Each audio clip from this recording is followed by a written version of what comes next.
আসসালামু আলাইকুম। আশা করি সবাই ভালো আছেন। আজকে আমি পড়তে যাচ্ছি তোমাতে আসক্ত গল্পের পর্ব নম্বর 2, লেখিকা তানিশা সুলতানা। আমার শরীর ভালো নেই ভাবি, রান্না করতে পারবো না।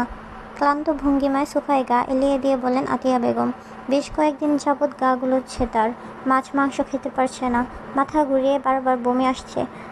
বয়স তার 45 ছুঁয়েছে, চেহারা জৌলস কমে এসেছে, চোখের নিচে কালি, 2-1টা চুলও সাদা হয়েছে।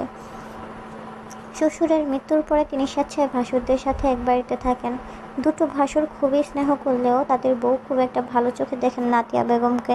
সুযোগ পেলেই কটাক্ষ করতে ভুলে না। রাজিয়া বেগম লক্ষ্য করে আতিয়া বেগমকে।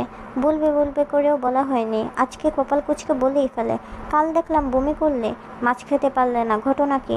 স্বামী মরেছে এত বছর হয়ে গেল, সন্তানরা ফেলে রেখে গেছে, এই সুযোগে কারো সাথে শুয়েছিলে নাকি? বড় ভাবির কথায় কোনো প্রতিক্রিয়া করেন না আতিয়া বেগম। যৌবনকালে যখন স্বামী পরলোক গমন করেছিলেন তখন বাবা ভাই বহুবার বলেছিল, আতিয়া নতুন করে জীবন করো, এভাবে দিন যাবে না। আতিয়ার মন গলাতে পারেনি, সম্পর্ক ছিন্ন করেছিলেন বাবা ভাইয়ের সাথে। তাচ্ছিল্য হাসি ফুটে ওঠে আতিয়ার ঠোঁটের কোণে। রাজিয়ার বিরক্তি আকাশ ছুঁই ছুঁই, বারবার এগিয়ে আসেন ঝগড়া বাঁধাতে, কথা কাটাকাটি করতে, কিন্তু পারে না। মাঝে মধ্যে তিনি হতাশ হয়, মনে মনে ভাবে আতিয়া বেগম মানুষ নাকি অন্য কিছু। তবে আজকে তিনি ছাড়বেন না যেন পণ করেছে। এগিয়ে এসে বসে আতিয়ার পাশে এবং বলেন, তুমি কি ব্যাপারখানা ভেবে দেখছো না? দুটো সন্তানের মা হয়েছ, এই লক্ষণগুলোর সাথে পরিচিত তুমি। কোনো অঘটন ঘটিয়ে ফেললে আগেই বলো, আমরা ডাক্তারের কাছে নিয়ে যাব, অ্যাবর্শন করিয়ে আনবো, ঝামেলা মিটিয়ে ফেলবো। চোখ খুলে আতিয়া শান্ত দৃষ্টিতে পর্যবেক্ষণ করেন রাজিয়া বেগমকে। কী অবলীলায় বলে ফেললো কথাগুলো। তার সন্তানরা কাছে থাকলে নিশ্চয়ই তাকে এভাবে অপমান করতে পারতো না। আদ্রিতা এনিকে কুলে নিয়ে এগিয়ে আসে। বড় মায়ের বলা কথাগুলো সে শুনেছে, অপেক্ষায় ছিল মা কখন প্রতিবাদ করবে, কখন বলবে ভাবি এসব কিছু না, তুমি চিন্তা করিও না। কিন্তু আদ্রিকে হতাশ করে দিয়ে চুপ থাকে আতিয়া।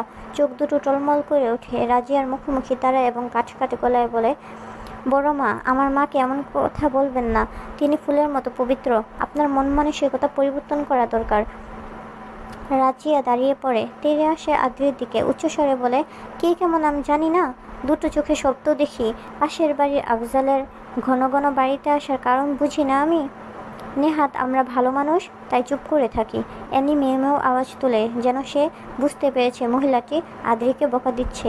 রাজিয়া বিড়ালের পানে তাকায়, পরপরই বলে, তোর পবিত্র মাকে বলিস বাচ্চা নষ্ট করতে, বিধবা মানুষ, চাহিদা থাকতেই পারে, তাই বলে আমাদের মান সম্মান দুপাতে দিব না।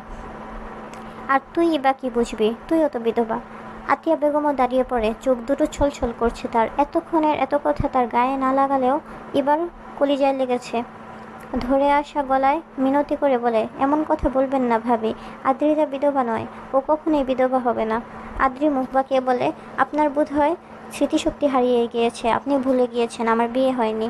মা তুমিও না, এর কথা শুনো না তো। রাজিয়া আরও কিছু বলতে যাবে, আতিয়া তার হাতটা মুঠো করে ধরে, ইশারায় মিনতি করে কিছু না বলতে মুখ বাঁকায় রাজিয়া। আতিয়া বেগমের থেকে হাতখানা ছাড়িয়ে নেয় ঝাড়া দিয়ে। রাগ তার আকাশ ছুঁই ছুঁই। আদ্রির গালে কষে একটা থাপ্পড় দিতে পারলে শান্তি লাগতো। সাহস কত তাকে বলে তার নাকি স্মৃতিশক্তি হারিয়েছে? তুই তোর মাকে নিয়ে বেরিয়ে যেতে পারিস না এই বাড়ি থেকে, আমাদের একটু শান্তি দিতে পারিস না? আদ্রিও সমান তালে বলে, এই বাড়িটা বড় মায়ের ছেলের, তাহলে এখান থেকে তোমরা বের হও। বাকিটা শেষ করার আগেই রাজিয়া বেগম এর হাত উঠে যায় আদ্রির গালে, খুবই শক্ত একটা থাপ্পড়ে চুপ করিয়ে দেয়। মাথা ভনভন করছে আদ্রির। কিছু মুহূর্ত চোখ বন্ধ করে দাঁড়িয়ে থাকে। কানে আসে আতিয়া বেগমের আর্তনাদ। অনুভব করে নরম তুলতুলে একখানা হাত জড়িয়ে ধরেছে আদ্রিকে। থেমে নেই রাজিয়া, উচ্চস্বরে বলেই চলেছে, বাইরের মেয়ে হয়ে আমাকে এসব বলার সাহস কোথায় পায়? মুখ বেড়ে গিয়েছে, একদম ভেঙে গুড়িয়ে দিব। আবরার একটা চোর, সে চুরি করে আমার শ্বশুরের থেকে বাড়ি লিখে নিয়ে নিখোঁজ হয়েছে, আমাদের ঘরে রেখে গিয়েছে উটকো ঝামেলা। তার মা একটা বেহায়া মহিলা, বুড়ো বয়সে পেট বাঁধিয়েছে, এমন আরও অনেক কিছু। আদ্রি চোখ খুলে, তার কুলে থাকা অ্যানি মেয়েও আওয়াজ করে বকা দিচ্ছে রাজিয়া বেগমকে। কত বড় সাহস, তারই মনিবের গায়ে হাত তুলেছে। আদ্রি কুল থেকে নামালে এতক্ষণে খামছে দিত রাজিয়াকে। আতিয়া বেগম স্নেহ মাখা হাত বুলিয়ে দেয় আদ্রির গালে। কপাট রাগ দেখিয়ে বলে, বেশি কথা কেন বলিস তুই, চুপ থাকা যায় না? আদ্রি মৃদু হেসে মাথা ঠেকায় আতিয়া বেগমের বুকে এবং ধরে আসা স্বরে বলে, চলো না মা, আমরা দূরে কোথাও চলে যাই, যেখানে তুমি আর আমি ছাড়া কেউ থাকবে না, আমাদের শান্তির একটা সংসার হবে। জবাব দেয় না আতিয়া বেগম। মনে মনে বলে, আমাদের কপালে শান্তি লেখা নেই রে মা।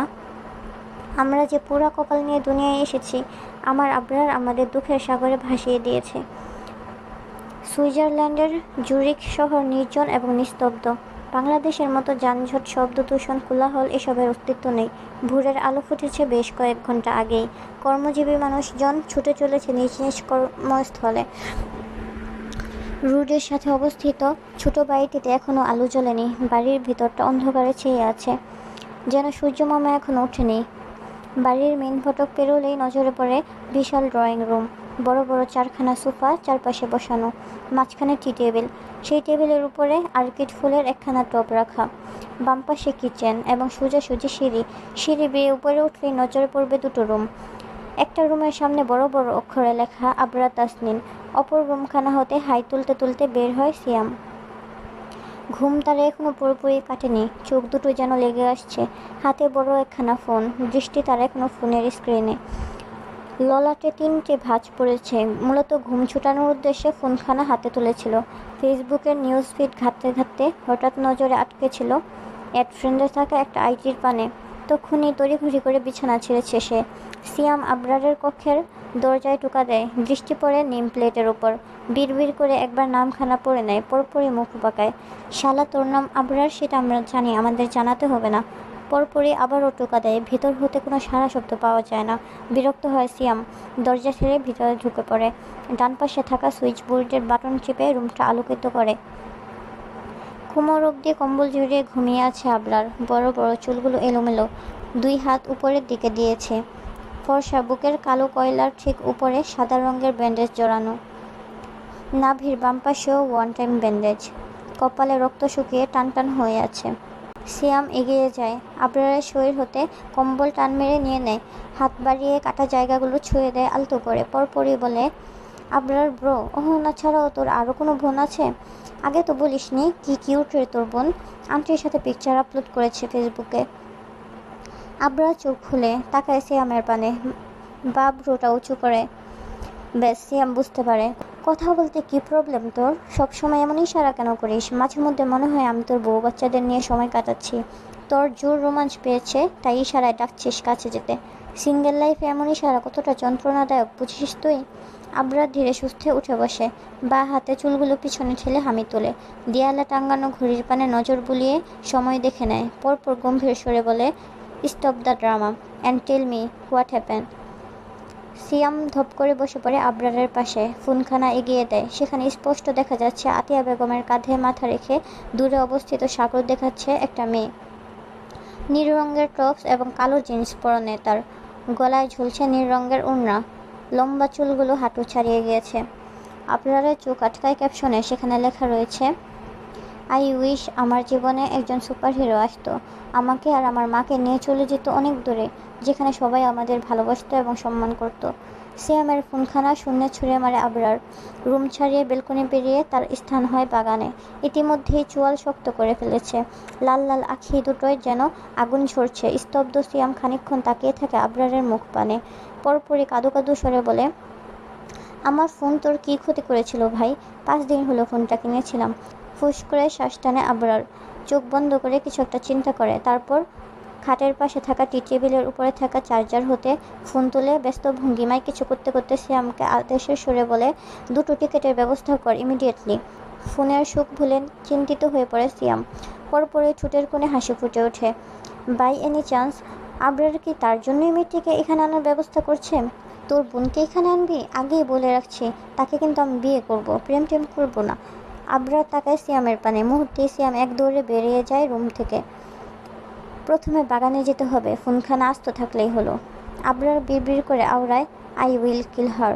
তার সাহস হলো কি করে আমার আম্মুর পিকচার ফেসবুকে আপলোড দেওয়ার?